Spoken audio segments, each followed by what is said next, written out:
Australia के प्रधानमंत्री Anthony Albanese ने एक बड़ा फैसला लेते हुए 16 साल से कम उम्र के बच्चों के लिए सोशल मीडिया प्लेटफॉर्म्स पर पूरी तरह से बैन लगा दिया है। अपने इस बेहतरीन कदम के चलते अब ऑस्ट्रेलिया दुनिया का पहला देश बनकर उभरा है। हूबहू इसी कानून को भारत में भी लागू करने की चर्चा चल रही है, जिसे मद्देनजर रखते हुए मद्रास हाई कोर्ट ने भी भारत में कानून लाने पर सलाह दी और कहा केंद्र सरकार ऑस्ट्रेलियाई सरकार की तरफ से पास किए गए कानून जैसी संभावना तलाशने की कोशिश करे, ताकि इंडिया में भी 16 साल से कम उम्र के बच्चों द्वारा सोशल मीडिया के इस्तेमाल पर रोक लगाई जा सके। ऑस्ट्रेलिया सरकार का इस फैसले के पीछे का मकसद ये है कि अश्लील सामग्री की आसान उपलब्धता पर चिंता जताते हुए कहा ऑनलाइन माध्यम से आजकल के बच्चे सोशल मीडिया पर दिन रात जुटे रहते हैं। इसके नेगेटिव असर काफी हद तक युवाओं को स्क्रीन पर ज्यादा समय बिताने के लिए बढ़ावा देने में कामयाब होते हैं। साथ ही कंटेंट और ऐसा पिक्चर दिखाते हैं जो उनकी हेल्थ और विकास को नुकसान पहुंचा सकता है। इस प्रतिबंध का कारण साइबर बुलिंग यानी इंटरनेट या सोशल मीडिया पर धमकाए या परेशान किए जाने की घटना से बच्चों की दुखद मौतें हैं।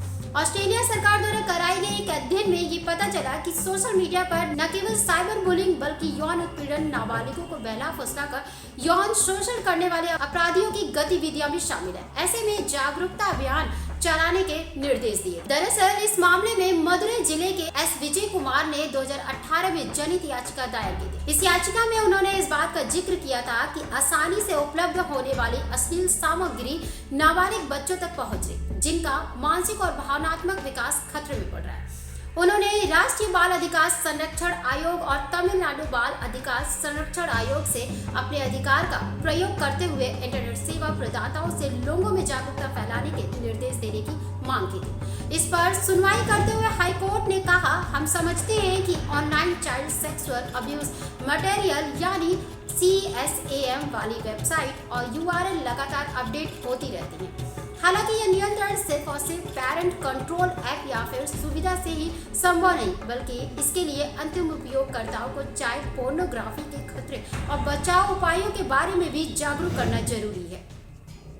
इसलिए जब तक ऑस्ट्रेलिया जैसा कानून नहीं बन जाता तब तक सोशल मीडिया से संबंधित अधिकार जागरूकता अभियान को और भी अधिक प्रभावी बनाए रखने की कोशिश करें। इसी के आगे कोर्ट ने ये भी कहा कि इंटरनेट सर्विस प्रोवाइडर्स यानी ISP पर और सख्त नियम लागू करें, ताकि उन्हें अनिवार्य रूप से पैरेंटल विंडो सर्विस यानी पैरेंटल कंट्रोल देने के लिए कहा जाए, जिससे माता पिता अपने बच्चों की ऑनलाइन एक्टिविटी को फिल्टर और कंट्रोल कर सकें। अब हम बात करेंगे ऑस्ट्रेलिया सरकार के फैसले से नुकसान और क्या फायदे हैं। बता दें, ऑस्ट्रेलिया सरकार ने जिस कानून के तहत बीते 9 दिसंबर से नाबालिग बच्चों के लिए सोशल मीडिया पर रोक लगाई है, उसमें फेसबुक, टिकटॉक, इंस्टाग्राम और यूट्यूब जैसे कई प्लेटफॉर्म्स शामिल है। यह सभी प्लेटफॉर्म अब किशोरावस्था बच्चों के लिए ब्लॉक रहेंगे, जिससे कि उन्हें बर्बाद और नुकसान पहुंचाने वाले कंटेंट से बचाया जा सके। लेकिन जरूरत पड़ने पर अधिकारी इस लिस्ट को अपडेट भी कर सकते हैं। इस फैसले के बीच चिंता इस बात की है कि जहां बच्चों के भविष्य को लेकर ऑस्ट्रेलिया सरकार जितनी ही चिंतित है, उससे कहीं ज्यादा इस कानून को लेकर विवाद भी बढ़ने लगे हैं, क्योंकि इस प्रतिबंध से सोशल मीडिया मंच के इस्तेमाल में कमी आने लगेगी। आय का सबसे बड़ा स्रोत ये प्लेटफॉर्म है, जैसे कि मेटा के लिए 90% से ज्यादा आय विज्ञापन से होती है। वैसे तो सोशल मीडिया मंच को ऑस्ट्रेलिया में संग्रहित किए गए नए डेटा को नष्ट करना होगा, लेकिन वे शायद इससे पैसे कमाने के लिए नए तरीके खोजने में भी कामयाब हो जाएंगे। कुछ रिपोर्ट्स के मुताबिक जो बच्चे कम उम्र में सोशल मीडिया के संपर्क में आते हैं, उनमें पढ़ने, बोलने, गणना करने और सीखने के कौशल का विकास ठीक से नहीं हो पाता। ऐसे में उन्हें इन सब से दूर रखने से ही उनकी शिक्षा काफी बेहतर हो सकती है। वहीं 60 साल पहले वाले ऑस्ट्रेलिया की बात करें तो इसने रेडियो और टीवी के माध्यम से दूरस्थ शिक्षा की शुरुआत की थी, ताकि दूर दराज के इलाकों में रहने वाले बच्चों को शिक्षा मिल सके। इसलिए सोशल मीडिया पर प्रतिबंध लगाने से सीखने में कमी आ सकती है और दूर दराज के इलाकों में रहने वाले बच्चों के जीवन में एक खालीपन आ सकता है। पर सच तो यह है कि ऑस्ट्रेलिया सरकार ने नाबालिग यानी 16 साल से कम उम्र वाले बच्चों के लिए सोशल मीडिया पर रोक नहीं लगाई, बल्कि उन तक सोशल मीडिया प्लेटफॉर्म्स की पहुंच को स्थगित कर दिया है, जिसमें सोशल मीडिया कंपनियों जैसे फेसबुक, इंस्टाग्राम से दूर रखने के लिए ऑनलाइन सेफ्टी अमेंडमेंट बिल के तहत शर्तें रखी हैं। इन शर्तों में सोशल कंपनियों को नाबालिगों के अकाउंट हटाने और उम्र की सख्त जांच करने की जिम्मेदारी सौंपी गई है, जिसका पालन न करने पर इन कंपनियों के खिलाफ 3.3 करोड़ डॉलर तक के जुर्माने भी लगाए गए हैं। लेकिन बच्चों और माता पिता पर किसी भी तरह की कोई सजा लागू नहीं है।